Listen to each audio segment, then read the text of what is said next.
Hello everyone, welcome to ODSTHaloGuide. Today I'll be starting off our series, The New Player's Guide to Halo. This series will cover everything someone will need to know for anything that's Halo regarded for being a new player. It's some beginner things that everyone should generally know.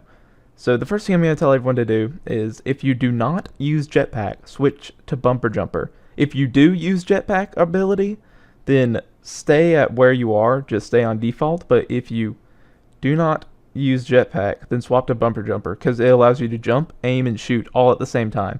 It'll take about 1 or 2 days to get used to it, and then once you do, you'll be set. And then just change your sensitivity. Follow the screen's instructions in order to do so. And let's get started. Okay, so first thing we're going to talk about is our heads-up display, or our HUD. The HUD will cover pretty much everything that you can see on the peripheral, on the sides of the screen, and the radical. So basically, this tells you all the necessary information you need while you're playing. It will just show everything on the HUD. You start off with grenades in the top left, shields, weapon and ammo, your ordnance drop, and then on the bottom part of the screen, in the bottom left, you can see your armor ability, your progress in your ordnance, which is hidden because the ordnance bar is up right now, your radar, and on the bottom right, you can see the score, and just above that, you can see the numbers of the time. And what this is going to do is it's going to show pretty much all the things that you have playing the game, okay? So let's go ahead and get started on grenades. Okay, so grenade area is shown in the top left of your HUD. This shows how many grenades you have and what type. The symbol that you see currently on my character is the frag grenade. And you can see I had 2, and when I threw that, I now have 1. And frag grenades are good for causing area damage and explosives. You see up in the top left, I have 2, I throw 1, and I have 1. And you can use that to damage enemies. So use the area on the HUD for grenades to monitor how many grenades you have and keep track so you don't run out.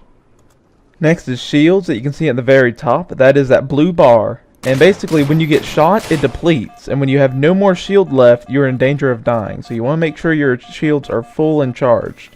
So basically, whenever you have low on shields, hide. It's the best way to stay alive. So keep monitor on your shield on the HUD. In the top right, you can see your ammo and weapons. So you can see I have a DMR equipped, and as I shoot, my ammo goes down. The little bullets. And when I reload, the actual number goes down. So you want to keep track on how much ammo you have and how much is left in your clip.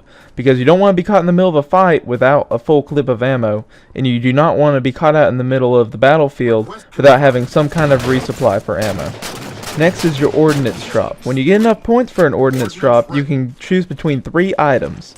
So you just hit somewhere on the D-pad to select which one you want. Right here I'll hit bottom and I'll get the beam rifle. Once you get the beam rifle and you call in your ordnance bar will now reload. You see it is right above where the armor ability bar is. And that bar will tell you how long until your next ordnance drop once it fills up again. And then every single time you end up getting another ordnance drop, you can start saving up for the next one. Just above the radar, you can see your armor ability bar. This shows which armor ability you have, how much you have left of it, and how long it will take to recharge. You see here, I have hologram, and I will use hologram in that direction, and it depletes. You can see as the bar replenishes, it slowly makes its way around the circle. And as soon as it completes the circle, you have the ability to use the armor ability again. So keep track on that so you know how much you have left, and when you can use your armor abilities again. In the bottom left, you can see the radar. Now look, the red dots mean that enemies are near. So even though I can't see him, it's good to check the radar so you know enemies are there. You see when they're moving around, you can see them. So make good point of looking at the radar to notice when enemies are coming up, especially if they're behind you or around the corner of a wall. Now, what you may notice here is that you see someone on the radar and there's a little arrow below the actual dot. That means that they are down a level. And if it's above the dot, then they are up a level. See here? Because there's an arrow above the dot, we know that he's above us. So we know to look upwards as well. Now look here. What do you see on the radar? You don't see red dots, but you see a cluster of blue dots. Well, that actually means the presence of an invisible person. Yes, see? We have my friend here just camping invisible. If you see those dots, you don't necessarily know exactly where the invisible person is, but you know they're somewhere in the area. You see here, just I'm using Promethean vision to emphasize the effect of where he is, and then you can't even see him when you're close. So be sure to keep checking that radar so you know when invisible people are, and you know if someone's coming up behind you or around the corner of a wall. Very important. Just above your score in the bottom right, you will see time. Now, time can be used to basically check for power weapons and when they're going to spawn. The sniper on Ragnarok spawns every 3 minutes. Therefore, if you take it at the time that we had it right now with 6:41, then it will respawn at 3:41. So you always want to look out for that time, and I made a time lapse right here, and right when it rolls around, you'll see the sniper come back up and you'll be able to get more ammo. So if you leave and you make sure to come back right when it should be respawning, then you'll never have to worry about not having your power weapon, and you'll be able to get it as soon as it comes up, which can be very useful. To find out when items spawn, you should probably go to Forge and then fly to wherever the item is, and you can check the details by pressing the X button on the item.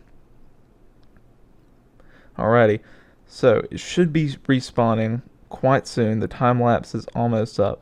Now also, keep an eye on the clock just generally playing, because that will tell you how soon until the game ends. You see the sniper spawns, and then you're free to use it for the rest of the game. The very last thing to check is the score. When you kill people in Slayer, the score will change, and you want to keep track of which person is closest to victory. You'll see here, I'll gain 10 points for that one kill. And this goes for all game types, oddball, flag, anything like that. You just want to check the score to make sure you know how close you are to winning, losing, just the end of the game in general, and what you need to do to be better. So I would like to thank everyone for watching. Please remember to comment, rate, and subscribe. Helps me out a lot. I'm going to come out with episode 2, which will be our weapons guide in the near future. And I just hope everyone has a nice day. I'll see all of you guys later.